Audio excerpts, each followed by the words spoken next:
17 मार्च पहली दिल्ली विधानसभा के गठन की 75वीं वर्षगांठ पर जख्मों से जूझती दिल्ली, उम्मीदें जिंदा है पुस्तक का विमोचन दिल्ली के प्रेस क्लब में हुआ, जहां लेखक जगदीश ममगाई के शुभचिंतक, समर्थक व पत्रकार बंधुओं के साथ सामाजिक संगठनों के लोगों की भारी मौजूदगी कार्यक्रम में रही। पहली विधानसभा बनी थी और चौधरी ब्रह्म प्रकाश जी उस समय सीएम बने थे। उसके बाद में जो दिल्ली के अंदर प्रशासन रहा और उसमें जितनी विविधताएं रही और एक छतरी के नीचे कभी शासन आया नहीं, उसके अनुभव में जो लोग यहाँ बैठे हैं उनको भी पूरा अनुभव है, लेकिन जगदीश ममगाई जी ने इनको विचारों में ढाला है और आज इस पुस्तक का विमोचन होगा।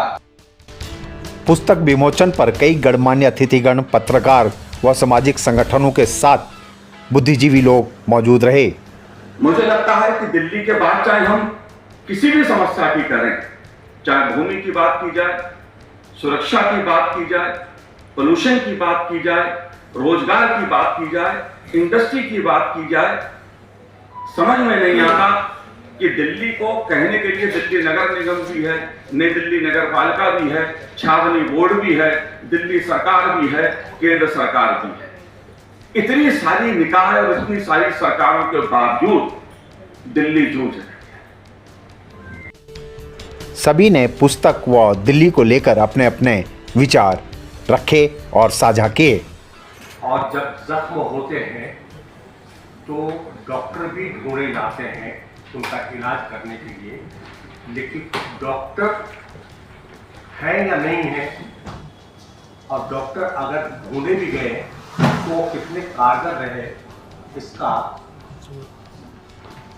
पुस्तक में भी या नहीं है ये मैं नहीं जानता, लेकिन हाँ पुस्तक पढ़ने योग्य होगी तो उसे पठनीय होगी। मेरी दिलचस्पी है दिल्ली को जानने में, और निसंदेह वो जख्म भी होंगे इस किताब में, वो पढ़ने को मिलेंगे जो मैं अपनी आंखों से नहीं देख पाया। इसलिए मैं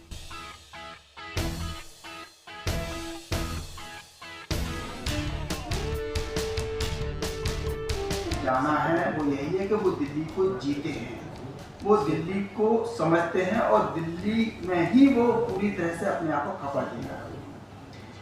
जब वो नगर निगम में रहे, राजनीति में रहे, भाजपा दफ्तर में रहे, कई अवसरों पर उन्होंने अपनी जो छाप छोड़ी है और दिल्ली के बारे में अपनी चिंताएं व्यक्त की हैं, वो एक पुस्तक में है।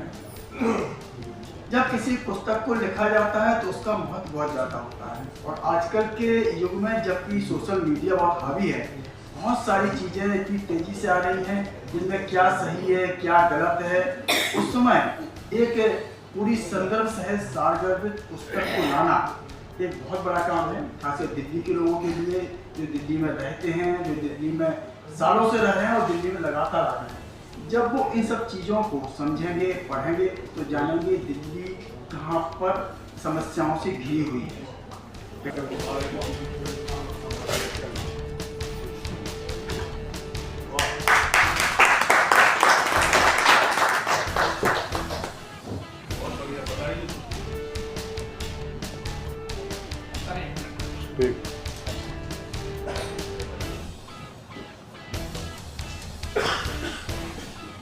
सर थोड़ा सा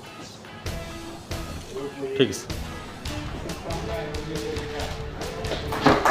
मेरी सोच भी आदमी रखता है ऐसे ही। इसकी जो जख्मों से जूझती दिल्ली और उम्मीदें जिंदा हैं, ये दिल्ली के बारे में सोचने वाले व्यक्ति की ही पीड़ा हो सकती है। और अगर कोई जना सिर्फ ये सोच करके कि मुझे यहाँ पर ये तो मेरी, हम जाते हैं ना जी, विदेशों में जाते हैं हमारे बच्चे, लेकिन उनकी सोच में भारत होता है। ऐसी अगर कोई कहीं और से आकर के सोच में दिल्ली नहीं है तो वो ये तकलीफ महसूस नहीं कर सकता, उसका है। लेकिन ये भीड़ क्यों है और कैसे दूर हो, या उसके लिए मैं क्या कर सकता हूँ? मैं कहीं कुछ लिख सकता हूँ क्या? मैं कहीं इसके बारे में बोल सकता हूँ क्या? या मैं इसमें अपना कोई प्रयास डाल सकता हूँ क्या? ये केवल जो दिल्ली से इस तरह से जुड़ा है कि भाई मेरा तो दिल्ली के साथ कोई ठिकाना नहीं। दिल्ली वासियों को अपनी समस्याओं से जागरूक होना होगा और जागरूकता के साथ दिल्ली वासी जागरूक बने, यही प्रयास इस पुस्तक के द्वारा लेखक जगदीश मुमगाई द्वारा दी गई है। देखिए क्या कहा इस अवसर पर उन्होंने।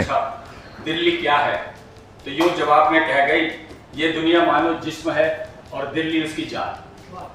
मिर्जा गालिब का ये शेर है और मिर्जा जी को दिल्ली से बहुत प्यार था और दिल्ली के लिए वो मरे और दिल्ली के लिए वो जिए। मेरी भी जन्म मीरा जी की तरह दिल्ली में ही हुआ और दिल्ली की यूनिवर्सिटी में पढ़ाई लिखाई करी, फिर जनता विद्यार्थी मोर्चा का दिल्ली का अध्यक्ष बन गया, तो स्टूडेंट एक्टिविटी में रहा। उसके बाद दिल्ली की, चाहे वो दिल्ली गवर्नमेंट के एजेंसीज हो, चाहे एमसीडी हो और चाहे सेंट्रल गवर्नमेंट का नेहरू युवा केंद्र हो, विभिन्न जगह दिल्ली यूनिवर्सिटी कोर्ट का मैं मेंबर रहा। तो ये इन सारी चीजों में दिल्ली के लगभग हर क्षेत्र में काम करने का मुझे मौका मिला।